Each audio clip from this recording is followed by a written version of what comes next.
Howdy guys, Cub here. Welcome to Snapshot 19w13a. Today we're going to be taking a look at this week's snapshot as well as the changes to the B snapshot last week, some of which are somewhat significant. So let's go ahead and get started.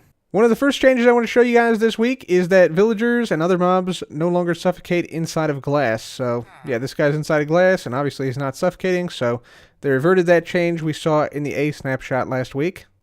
In addition to glass not suffocating mobs, you can also place redstone on top of them and redstone components. And this also applies to other blocks like sea lanterns, for instance. And also it applies to ice as well. Also, you can now put certain blocks on the sides of it. So, for instance, like ladders, vines can now be placed on the sides of glass, bells, torches, levers here, as you can see, on the top or the bottom. We have dead coral you can put on glass now if you want to. So quite a lot of different possibilities with things you can place on glass now. And it's also important to note that in previous snapshots, glass did become spawnable, but that is now no longer the case. That bug has been fixed, so mobs can now no longer spawn on glass once again. There were also changes in the B snapshot to iron golems. So iron golems now have a higher chance of spawning. They now require only 5 villagers to gossip instead of 10 as it was previously. And also when villagers are damaged by zombies, they have a higher chance of spawning in an iron golem. So presumably when, zombies come at night and attack the villagers, they can have a higher chance of protecting themselves by spawning in an iron golem. Unless he falls into a ravine like this and gets stuck. There were also some pretty big changes to villager trading, the most important of which are that quartz is now sold in block form by some villagers. Also, masons sell things like glazed terracotta now. And amazingly, Fletchers will now sell you tipped arrows. So if I go ahead and look at this guy, you can see he's a master, so he's top level Fletcher. But if I go all the way to the end, you'll see, yeah, he's now selling tipped arrows, in this case tipped arrows of poison, for only a single emerald plus the arrows themselves. So that's a good way to get tipped arrows, and not only do they sell arrows of poison, but they can sell any type of tipped arrows. And this includes this arrow right here, the Arrow of Luck. So this is a previously unobtainable item in Survival Minecraft, but with the villager trading in 1.14, the Arrow of Luck is actually obtainable in Survival. How's it going, guy? So yeah, what that means, in case you don't know, the luck effect, which is on this arrow here, actually allows you to do exactly that, get more luck when you're playing the game. So if you, for instance, shoot yourself with an arrow of luck before opening a chest in like a mine shaft or a treasure chest, you will actually get better items than you otherwise would. And you can also have this applied to things like fishing. So if you have a fishing setup and shoot yourself with arrows of luck, you will actually be more likely to catch good loot and catch treasure items like enchanted books and things. So that's actually a pretty significant development in survival for endgame players. Arrow of Luck now in Survival Minecraft. Another interesting change is that Mojang have now decided to add a resource pack to the game, which changes the textures back to the old textures. So the way you access this, you can see by default now in 1.14, they have the new textures enabled. But to access the old textures, you go into your resource packs folder, and you see I have a bunch of other resource packs, but you should see a folder called Programmer Art, and it says the classic look of Minecraft. Just click on this, and this changes all the old textures back to how they were previously after it loads them in. So we should see that in just a moment here. And there we go. So you can see all these blocks have reverted back to the old texture variety right here, as has all the grass and all the trees and the leaves and stuff. So yeah, that is that, and all the new blocks will still have the new textures. So for instance, like the cornflower did not change here at all. So yeah, that is pretty cool. And then if you want to change back, all you got to do, obviously just go back in. So options, resource packs, move the classic look resource pack out of there, reload the resource pack, and then the new textures have returned, as you can see right here. So there you go. That's how you can change the look of Minecraft between the new and the old textures. Now on to today's snapshot, 19w13a, as you can see right down here. So first of all, the title screen here has changed. You might notice a new button here. This is the accessibility options button. So if we click on this, you see you have your accessibility settings, and you can change these now without actually going into the game. So you can change these before you go into the game rather than after, which is super nice. So let's get on to some of the major changes this week. So first of all, we have some changes to the Bad Omen effect, which I have currently at level 6. Although the changelog says it is capped at level 5, it seems like you can get to level 6, but you can't get over this level of Bad Omen. So if I go ahead and slay this dude, you will see that my Bad Omen effect level stays the same. So we're still at 6 right now. Although, like I said, this could be a bug. The changelog says the maximum is 5. But the Bad Omen level, basically, the higher the level of Bad Omen, the greater the chance that enemies in raids in villages will have enchanted weapons. So higher Bad Omen level means harder raids, basically. And yeah, like I said, the Bad Omen level is now capped at 5, or in this case 6, as it appears to be, although that might be a bug. But also now, if you have 2 people that have Bad Omen, or 3 people that have Bad Omen, that go into the same village, the Bad Omen effects will actually stack. So, like, let's say I started a raid with 2 Bad Omen, like Bad Omen level 2, and then I had a friend that came in with Bad Omen level 3. That would then stack, and the raid would then jump up to a Bad Omen level of 5. So we'd see a lot more pillagers with enchanted weapons and things in the raid. So that's also kind of cool. Also new in this snapshot, the structures of the raids in the game have changed dramatically. So, essentially, the number of waves of pillagers that you experience during a raid is now tied to world difficulty. So, easy difficulty has 3 waves of pillagers, normal has 5, and then hard has 7 waves of pillagers in total. And that is independent of the Bad Omen level, except when the Bad Omen level you have is greater than 1. So if you have a Bad Omen level greater than 1, like for instance I have a Bad Omen level of 6 right here, then that actually triggers a bonus wave equivalent to the final base wave. So basically what that means, Bad Omen level greater than 1, difficulty level right now for me is hard, so that's 7 by default, so 7 waves by default, plus the bonus from the Bad Omen level being greater than 1, so I should experience 8 waves in this raid, if I'm understanding this correctly.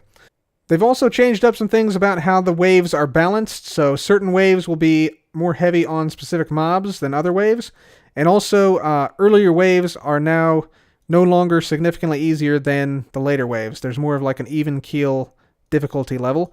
And finally, evokers will now spawn in waves 5, 6, and 7, and also 8, now that I have this Bad Omen level greater than 1, presumably, as opposed to just the final wave previously.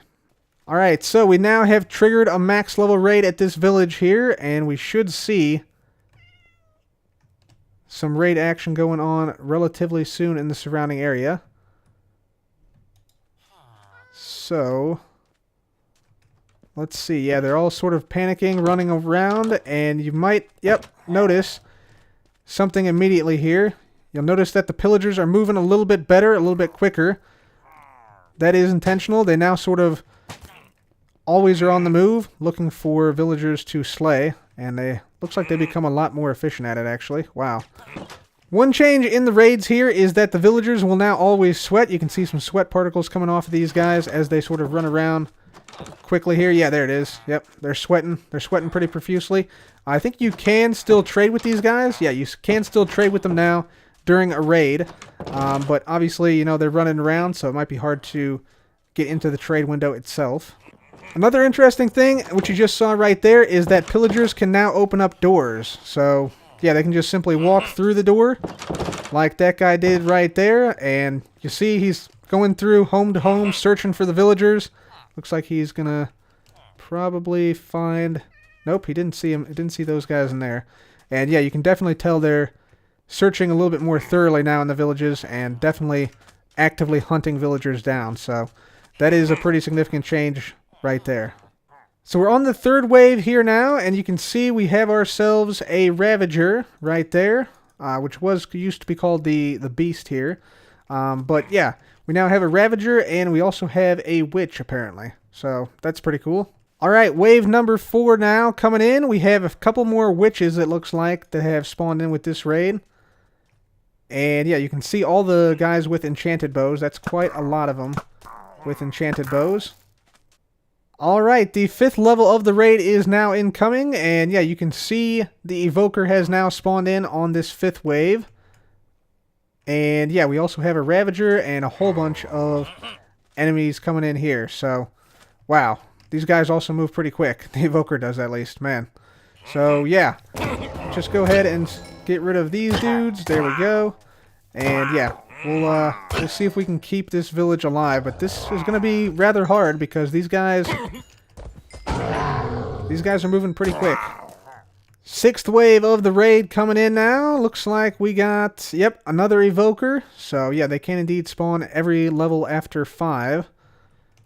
And let's just go ahead and take this dude out. There we go. 7th raid group now arriving. We got multiple evokers in here. So we have 1, 2, 3 evokers, and we have, looks like 2 Ravagers over there. So let me just go ahead and take these dudes out real quick here. There we go. And we'll see if we get the bonus 8th wave here, which should be the same as this 7th wave. So let's just take this guy out, take this guy out, and now, yep, we have one more bonus raid coming because we had the initial bad omen effect of 7. So, yeah, if you have a bad omen effect greater than 1, be aware of the last sort of bonus wave right here. And let's see if we can see it spawn in. Yep, and again, it's the same as the previous wave. So those are all the mobs that you will face in a max level raid. And there's also some interesting things that happen if you defeat the raid in survival. So let me show you some of those things right now. There it is. Yeah, right there. So the villagers will actually shoot off a firework. There's another one.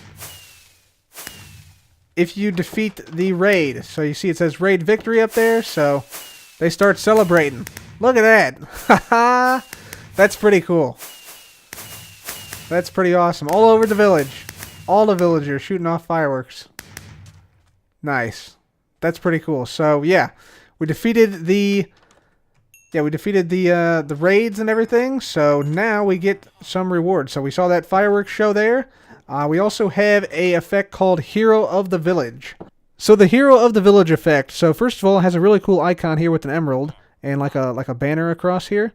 This thing lasts for 2 in-game days, and while you have this Hero of the Village effect, you get some greatly discounted prices on any goods you want to trade for. So for instance here, this farmer normally sells beetroot at 15, but now he's giving it to us for 10. So a huge discount on that. And if we look in some other ones, yeah, pumpkins normally 6, we get them for 4. And I'm sure if we unlocked more, it would be similar discounts for us. Over here, yeah, this guy discounts for us right there. This guy, massive discount on string for us. This guy, oh, this guy just threw me a fish. What a guy. He just threw me 2 raw salmon. So they will also like give you gifts. Another cool thing about the Hero of the Village effect, if you have babies in your village, the babies will actually throw you poppies, I believe. Yep, right there. Look at this. They're throwing bread at me, they're throwing fish at me, they're throwing flowers at me. It's a great time. It's a great time here in the village when you defeat a raid. Wow. So, yep, there's another poppy. These guys love throwing poppies at you, so yeah, that is actually pretty cool. So, babies in villages where you defeat a raid will throw you poppies. You get gifts from other... I just got something else. They love me here. They love me here. They love me here. By the way, I just want to point out that as you can see here, yeah, doesn't matter which village you're in when you have this effect. It could be a totally another village from where you defeated the raid, but they still give you presents and they still throw stuff at you, including these poppies and seeds and a whole bunch of other stuff. Finally, one other thing I want to demonstrate, in addition to ringing the bells on occasion during raids, whenever you ring the bell, you'll see that the villagers sort of scurry into their houses. So there goes somebody into their house right there. The babies don't really seem to be as affected by it, but all the adult villagers will, I think, go into their houses here.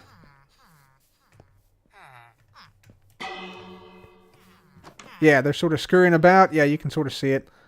Yeah, so, yeah, they'll try to go into a nearby house whenever they hear the bell sound. So that's a good way to sort of alert your villagers if there's a raid coming. Come to the center of the town and ring the bell. So now we're going to see what happens when a raid is successful, i.e. when the pillagers actually win. I think that happens when all the villagers are dead, and also probably all the golems are dead too. So let's see if we can see that happening. Here is the party coming in right here. Looks like they're coming in here. So yeah, we'll just sit back and whatever happens will happen here. So the last villager is in this building right here, and we're just going to expose him to the outside right here and see what happens. So he's getting shot at. By the way, I think the Vindicators are a little bit broken in this snapshot. They don't seem to be attacking the villagers, but hopefully that gets fixed in the future.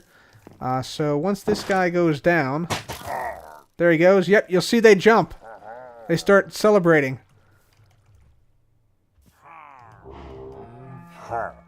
Yep, so yeah, they have a little bit of a celebration as they defeat the village.